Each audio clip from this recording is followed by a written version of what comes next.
여러분 만나 뵙게 돼서 반갑습니다. 저는 광진구 출신 김성갑 의원입니다. 반갑습니다, 여러분. 참 개혁에 대해서 논의한다는 게 참으로 어려운 것 같습니다. 우리 의회 개혁특위는 그동안 사실은 많은 고민과 번뇌 끝에 우리 의회 불합리한 관행을 개선하는 것뿐만 아니라 우리 의원들의 권한을 내려놓는 방안에 대해서 심도 있게 논의해왔습니다.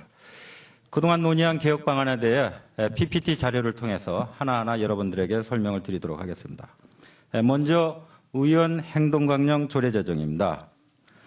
의원 행동강령 조례는 박래학 의장님의 대표 발의로 의회에 제출되었습니다.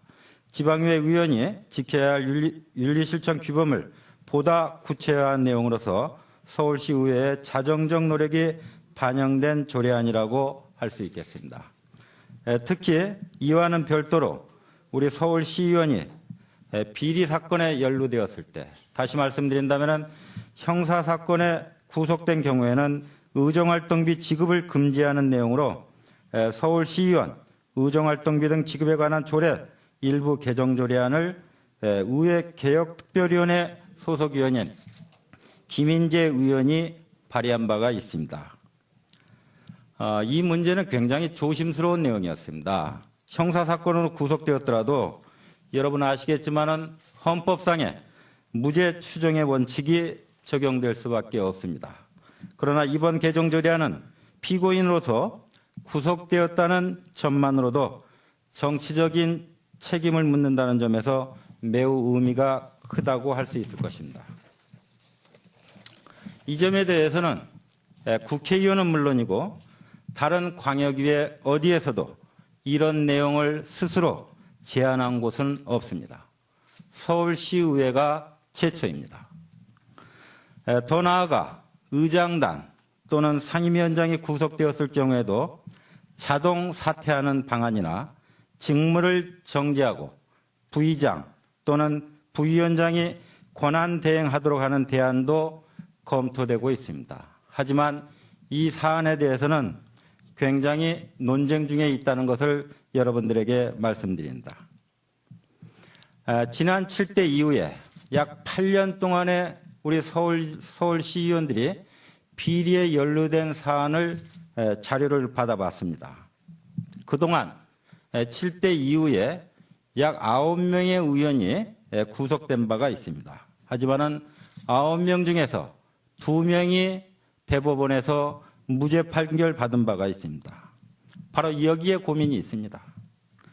의정활동비는 지급 정지하더라도 무죄 판결을 받으면 소급해서 지급할 수가 있습니다. 하지만은 의회직을 사퇴하거나 직무를 정지시켰을 경우에는 이 실추된 명예를 어떻게 회복시킬 것이고 누가 책임질 것인가에 대해서 고민의 일단이 있었습니다. 헌법상의 무죄 추정이라는 대원칙이 있음에도 불구하고 이러한 강도 높은 대안을 검토하고 있는 것은 서울시의회가 혁신을 위해 얼마나 몸부림치고 있으며 뼈를 깎는 심정으로 개혁안을 만들고 있는지를 보여주는 대표적인 사례라고 여러분들에게 말씀드리고 싶습니다. 이번 공청회에서 이런 논의와 대안에 대해 심도 있는 토론이 이루어지기를 바랍니다. 다음은 윤리특별위원회 활성화와 관련된 내용입니다. 윤리특위는 여러분 잘 아시겠지만 의원의 자격심사와 윤리심사 및 징계를 심사하기 위해 구성된 상설특별위원회입니다. 그러나 윤리특별위원회가 활동하는 경우는 거의 없었습니다. 국회 경우도 마찬가지입니다. 의회개혁특별위원회는 윤리특별위원회 기능을 활성화하고 위상을 상향 조정하기 위하여 특정 사안에 대한 조사 권한을 부여하는 방안을 검토 중에 있습니다. 요구 조건은 서울시의원 10명 이상이 신청하는 등 일정한 요건을 충족한 경우에는 윤리특위가 독자적으로 특정한 사안을 조사할 수 있도록 권한을 부여하는 내용입니다. 이 내용은 시민단체와 여론이 의혹을 제기하는 경우에 대해 윤리특위가 적극적으로 사실을 조사하여 규명할 수 있을 것으로 기대됩니다.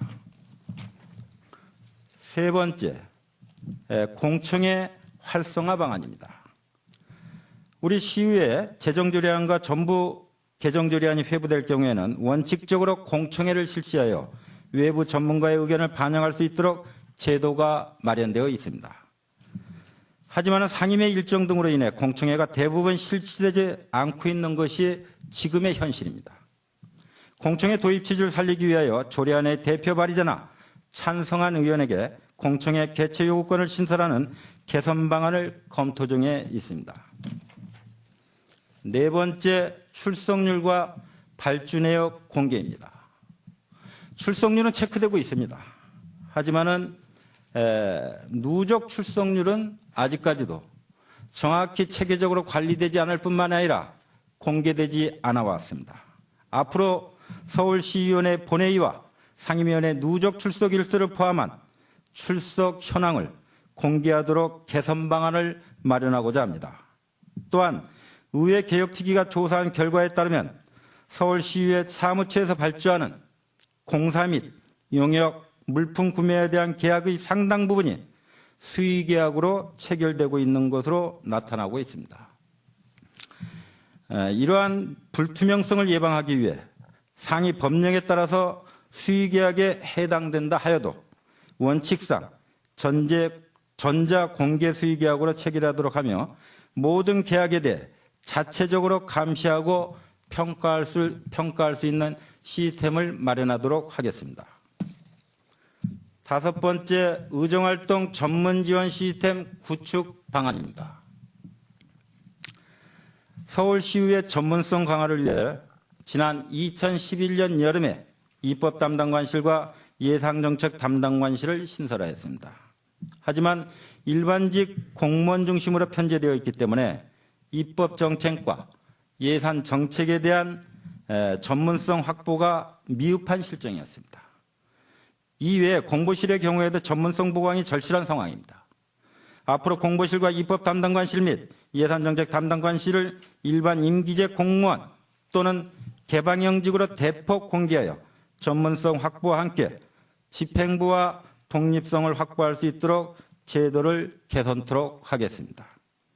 또한 입법 담당관과 예산정책 담당관의 사무실 위치, 여러분 잘 아시겠지만은 본관에 위치해 있기 때문에 우리 의원들과의 유기적 관계를 가질 수 없는 그러한 현실이 있습니다. 그래서 이 사무실을 의원회관으로 이전하여 의원들과의 유기적 협조 관계를 이룰 수 있도록 하겠습니다. 여섯 번째, 우리 서울시의회 인사 독립권 실현 방안입니다. 이거는 우리 서울시의회뿐만 아니라 지방의회 인사 독립권이라고 할 수 있을 것입니다. 여러분 아시겠지만 지난 10월 30일 날 안행부에서 지방자치 개선 계획안을 발표한 바가 있습니다. 그중에 하나가 우리 사무처 인사 독립권이었습니다. 늦은 감이 있지만 환영할 만입니다. 하지만 그동안 우리 의회 인사권은 지방자치법에 따라 의회 사무처 직원직의 별정직 공무원과 임기제 공무원에 대한 인사권이 독립되어 있었습니다. 그러나 직원 구성 비율을 보면 행정직 공무원이 약 75% 정도 차지하고 있습니다. 집행기관을 견제하고 비판해야 할 위치에 있는 의회 기능을 감안할 때 인사권의 독립은 매우 절실한 상황입니다. 앞으로 의회 사무처 직원을 별정직 또는 임기제 공무원 위주로 편성하도록 하여 의회직 문호를 대폭 개방하도록 하겠습니다. 개방의 대상을 공보실장과 예산정책 담당관뿐만 아니라 사무처장 직위까지 넓혀서 국민의 공무 단임권이 확대되도록 추진하도록 하겠습니다. 일곱 번째, 조직 및 예산 편성의 독립성과 자율성 확보입니다. 지방정부는 조직 구성과 예산 편성에 있어서 사실상 중앙정부의 규제를 받고 있습니다. 조직과 직급, 정원을 편성함에 있어서 일일이 중앙정부의 규제를 받고 있으며 예산 편성의 경우에도 각종 국고 보조 사업에 대한 의무 분담 비율 등으로 인해서 재정적 편성의 자율성을 침해받고 있다는 것은 다 공지된 사실입니다. 특히 광역 지방의회의 경우에는 기능의 확대 필요성에 따라 탄력적인 조직 구성과 예산의 편성 및 운영이 절실한 상황이지만은 안행부 등의 규제로 인하여 하나에서 10가지 제약을 받고 있는 것이 오늘의 지방의회 현실입니다. 일례로 말씀드린다면은 중앙정부 사무가 지방 사무로 확대된다는 건 다 아는 사실입니다. 사무에는 반드시 예산이 수반될 수밖에 없습니다. 사무를 내려보내면 예산까지 수반돼서 내려보내야 되는데 그렇지 못합니다. 대표적인 사례가 바로 누리과정입니다. 누리과정 무상보육 예산을 갖다가 지방으로 내려보내면 예산까지도 같이 내려보내야 되는데 내려보내지 못하다 보니까 교육청 예산을 갖다가 제대로 편성하지 못한다고 하는 거 아닙니까? 여러분 아시겠지만 지방자치 예산이 재정이 경직돼 있습니다.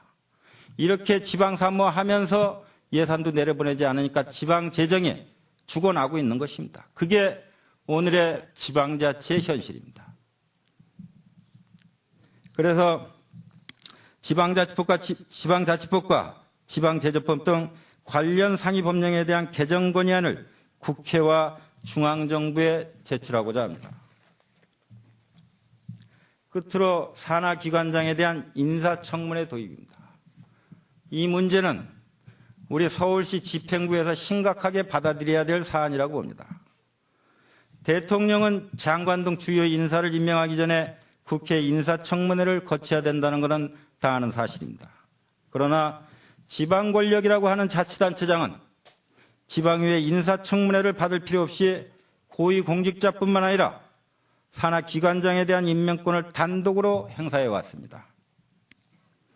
정권뿐만 아니라 지방자치단체도 선거가 끝나면 지방공기업이나 출자 출연기관의 장에 대한 정실 또는 보훈 인사가 논란거리로 여론에 회자돼 왔습니다. 이러한 문제점을 반영하여 여러분 잘 아시다시피 경기도에서는 의회와 도지사 간의 정책 협의를 통해 인사청문회를 도입했습니다. 여기뿐만이 아니죠. 대전에도 그러고 인천에도 그랬습니다. 그런데도 불구하고 지방행정을 선도해야 할 위치에 있는 수도 서울에서 인사청문회를 도입하지 않고 있는 상황은 매우 유감스러운 일이라고 사료됩니다. 앞으로 우리 의회 개혁특위에서는 인사청문회 도입의 필요성과 당위성을 감안하여 지방자치법 등 상위 법령 재개정 건의안과 함께 서울시장과의 인사청문회 도입을 위한 MOU 체결 건의안을 협의하고자 합니다.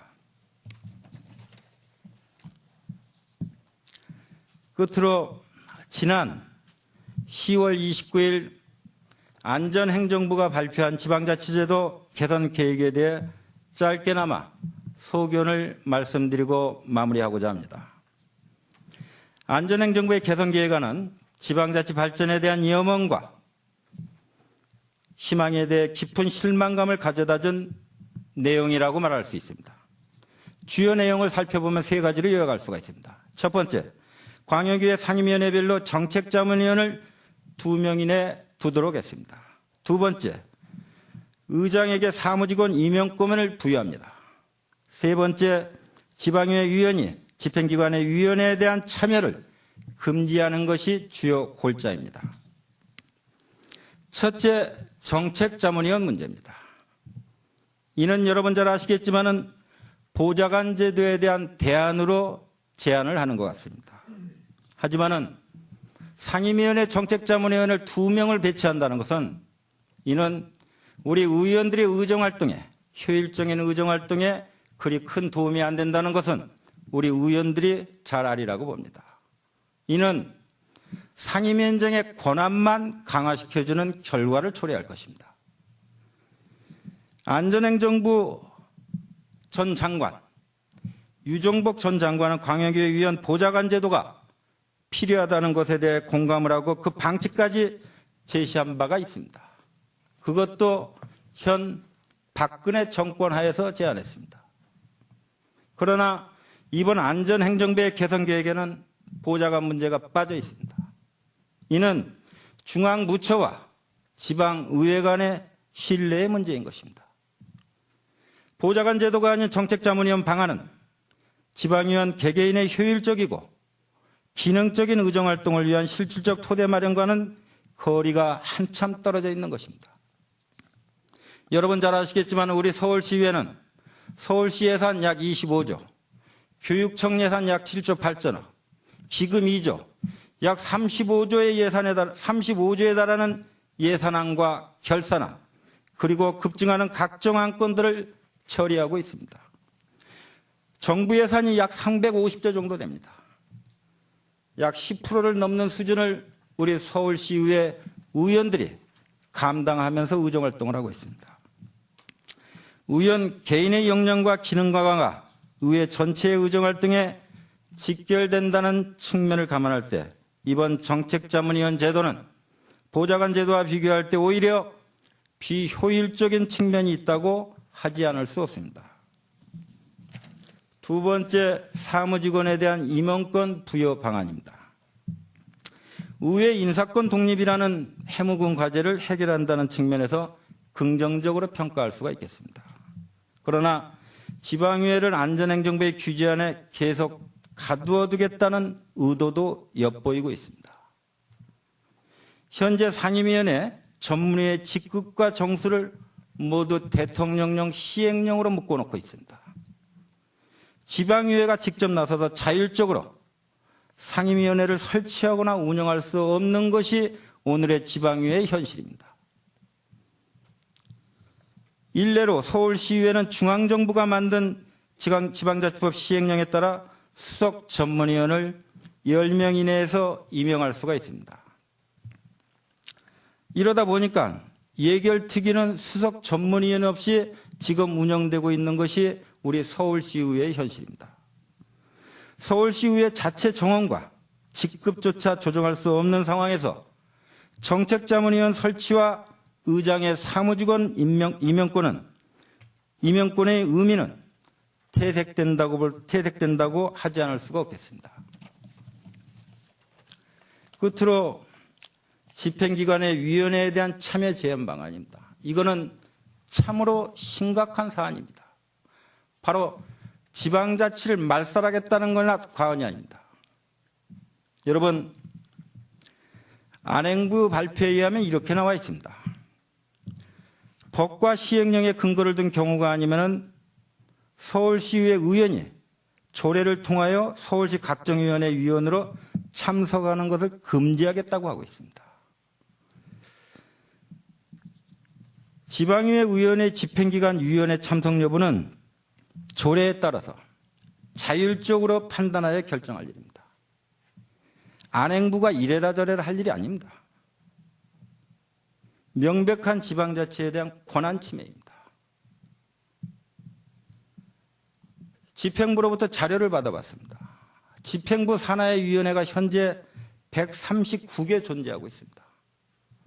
이 중에서 법령에 의해서 참여할 수 있는 위원회는 핵심위원회라고 할 수 있는 도시계획위원회를 포함해서 4개 위원회가 있습니다. 4개 위원회. 일부 언론에서 우리 지방의회 위원회 참여 여부를 권한남용이라고 하는 것이 바로 이 도시계획위원회, 건축공론위원회 몇 개 위원회가 있습니다. 그런데 정작 도시계획위원회는 법령에 의해서 바로 지방의원들이 참여할 수가 있습니다.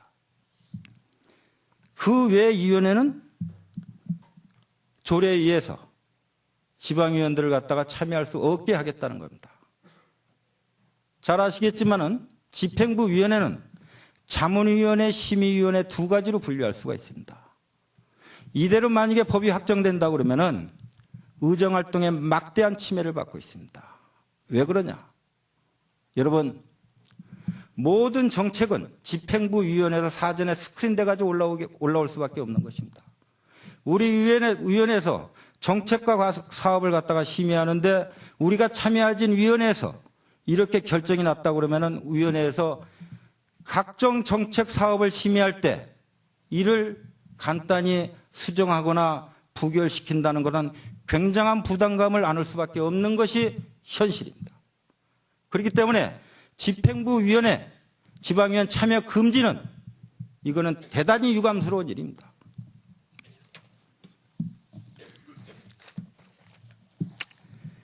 그래서 오히려 자율적인 조례에 근거하여 집행부와의 협의와 논의를 통해 생산적인 협치를 구현하고 있는 위원회 참여를 금지하는 것은 안행부의 권한 남용이며 지방의회 권한에 대한 침해라고 규정하지 않을 수가 없겠습니다.